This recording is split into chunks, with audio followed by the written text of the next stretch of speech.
Hello and welcome to the garden. It's been a while, I know, but I'm back with yet another pruning video. Now, I had a question on a recent video about how to deal with plums, and I've got a plum tree here that's being fan trained, and it does need just a little bit of attention, and it's getting quite late to do this now, but I've been away and I had a round of COVID, which wasn't very nice, then a trip, so this is the first opportunity I've had to deal with this. So I'm going to take a look at this, but I thought it was a suitable opportunity to just revisit the rules on how to deal with a plum fan.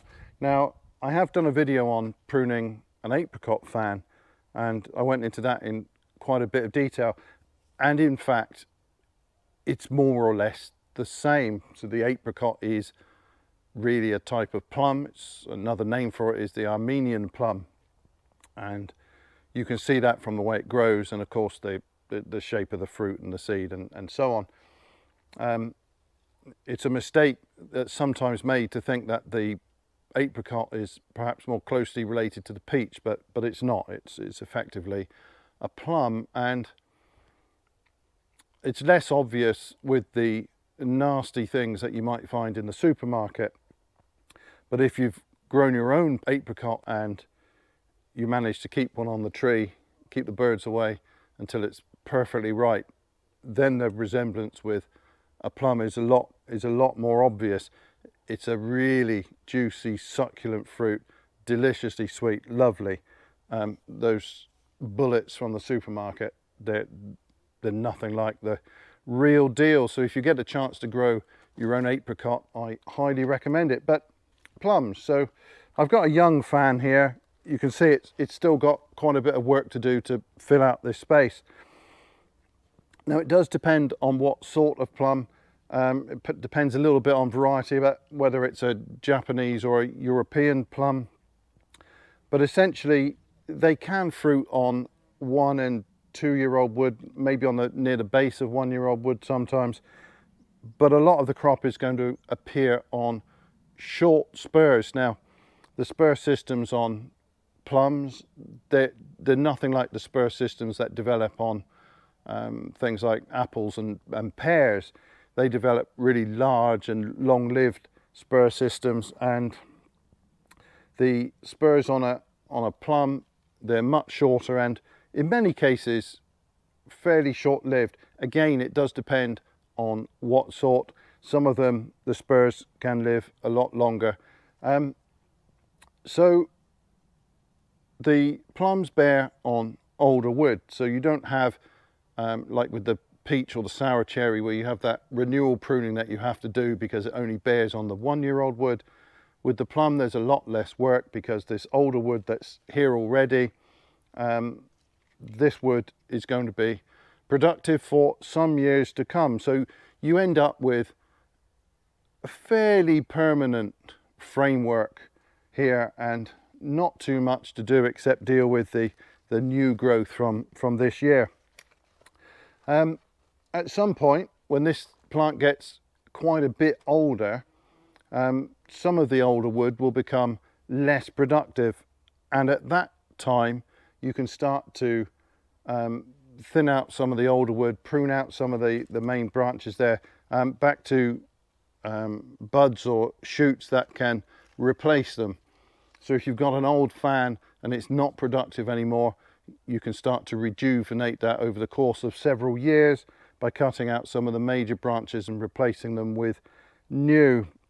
And if there isn't some growth there that you can see that's suitable to replace it, if you do cut back a branch, one of the dormant buds is very likely to shoot and give you the replacement that you need. So with the fan here, there's not that much to do.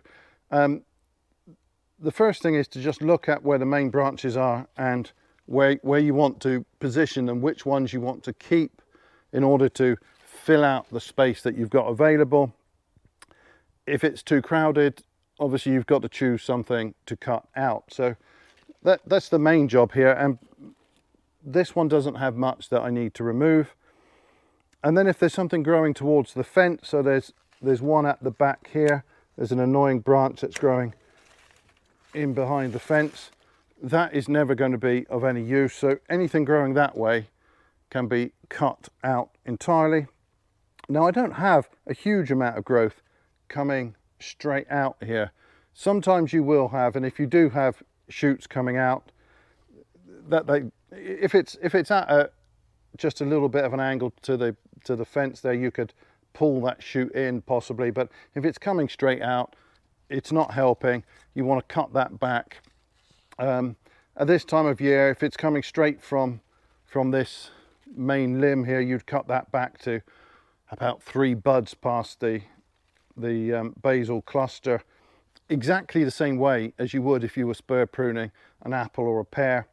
If it's regrowth on a previous branch, then you cut that back just to 1 bud.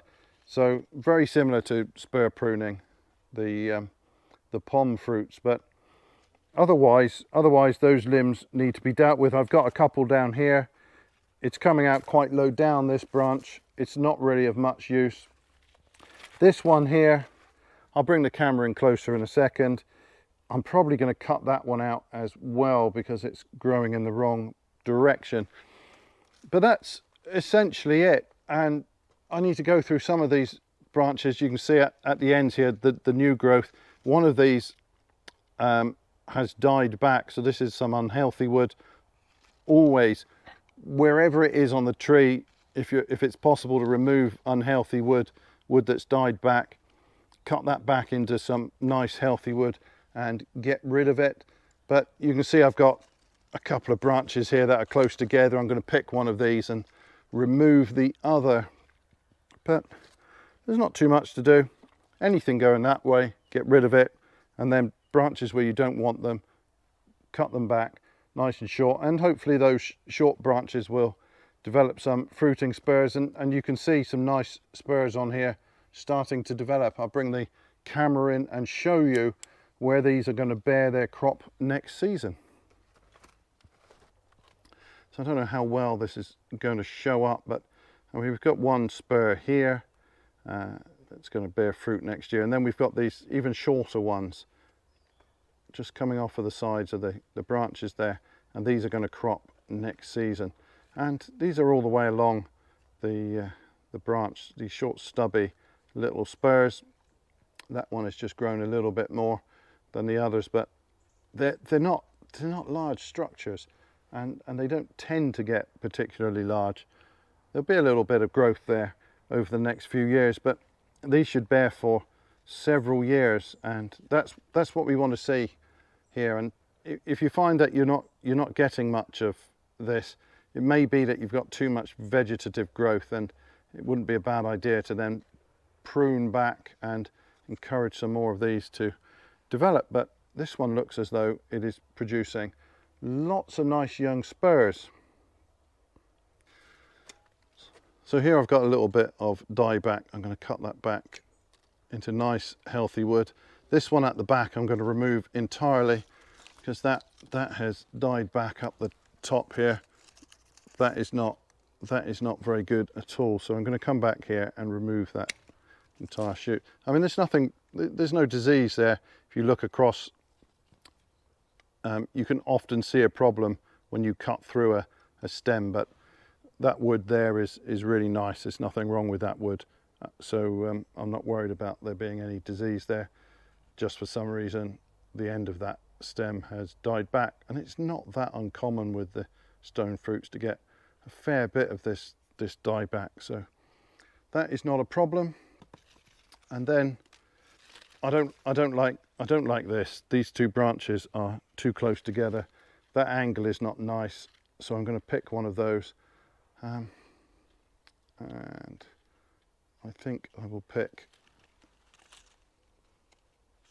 a slightly thinner one. I tend to prefer slightly thinner wood if possible. This one I like a little bit more. Again, at the end there's been some dieback, but there's a healthy bud there, so I'll just nip off the junk at the end and just check.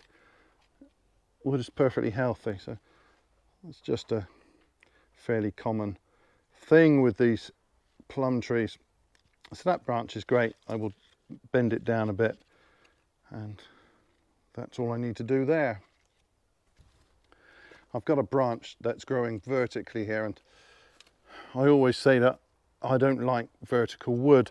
So what I need to do is move this other branch down, and then I will get this to lay down somewhat, and that will help a great deal. This is really thick wood here now.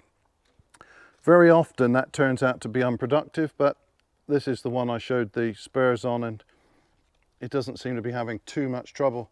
Again, here's the 1-year-old wood, and I've got too much of it. I quite like this branch here. These are a bit thicker, so I'm going to go in, I'm going to remove both of those, and they can just go. Don't want them, and that will be fine. It's no good having them growing too close together. I want nicer angles than that. This branch I'll keep, and I will lay those down. I will probably get something shoot up from there next season, and that will be fine. There's a little bit of dye back there, and let me just nip that off. Now, in this case, that doesn't look so good, so I'm going to cut that well back, and now I'm back into healthy wood. Always worth checking that. I mean, it's probably nothing serious, but if you make your cut and the wood still looks a bit dodgy, best to cut back into healthy wood wherever possible. So this branch is coming straight out, and I've got this funny little branch coming from here, and I don't want that at all, so I'll take that out at the base. And well, actually this would bear fruit all along here. It's the start of young spurs, but it's growing in the wrong place. I've got a branch coming out down here already. This one's probably surplus, but I've at least got one coming out nicely lower down. I mean, one could bend that round, but it's a bit of an extreme bend, and I don't need it in there. So I am going to cut this short, and I will cut that back, I think just here. This stump can remain, and that will bear fruit for me. So I've got another dodgy bit of wood here. That is not happy at all, but let's just take a look. Again, healthy when I look at the cross section, so that is fine. I'm going to tie that down low. So the only question is whether this piece here has any roll at all, and I think the answer is probably no. This one I can have pretty much horizontal, and this one I think would crowd it. So what I want to do is just shorten that, and I'll take that back here. And again, this can bear a little crop. Then I've got a dodgy thing growing up here. This is a sucker from the rootstock, so that I've got to take out completely. It's coming from below the graft. You can see that it's rather different in its growth. The leaf form is different. So I don't know what rootstock this was on, but whatever it is, that's what it looks like. Oh great, that label is completely faded, so I can't remember what it was on, but that's what the rootstock looks like.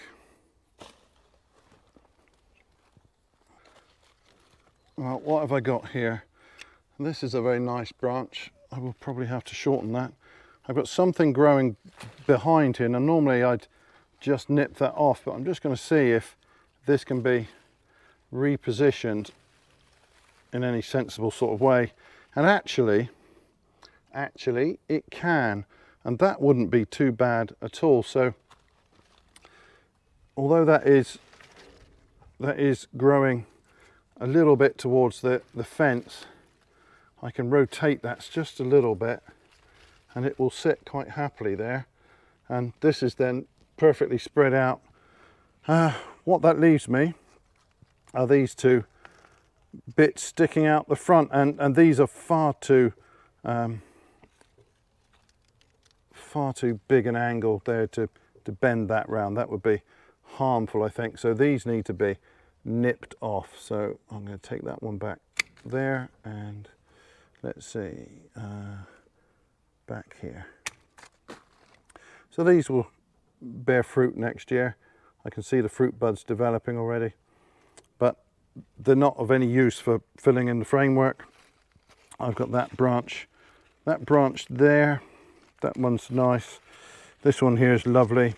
So all of those branches can be tied into place and pretty much fill this half of the space. So that is perfect. So I've tied a few of these branches loosely in place now. I don't put too many ties on them, but it's enough just to keep the main shape. And this fan is developing really very nicely. It's starting to fill out the space. Now the last area to be filled out, of course, is in here, and because it's a little bit tricky because you don't want those branches going straight up. Ideally, I've bent this one over now, and of course I will get some shoots come off of here, and hopefully I get some here as well, and I can then fill in this space. There's a little bit of a gap on that side. There's been more growth on this side, but hopefully I get some more growth here. I've got branches that are going in the right way, so it's looking quite promising to fill all of this in. I don't mind if I get some new side shoots come out, but obviously I don't want them to be too long. So if I get growth from here, say, I will be keeping that relatively short, just filling in this space a little bit. Ideally, you want that entire wall of nice fruiting wood. So I can see, I mean, this is an older piece of wood, but here I've got nice spurs. I've got a blank patch there, which I don't like the look of, but hopefully something happens here. But I've got fruit buds here on this short length at the back there. Yeah, there's plenty of fruiting wood, so this should bear a good crop next year.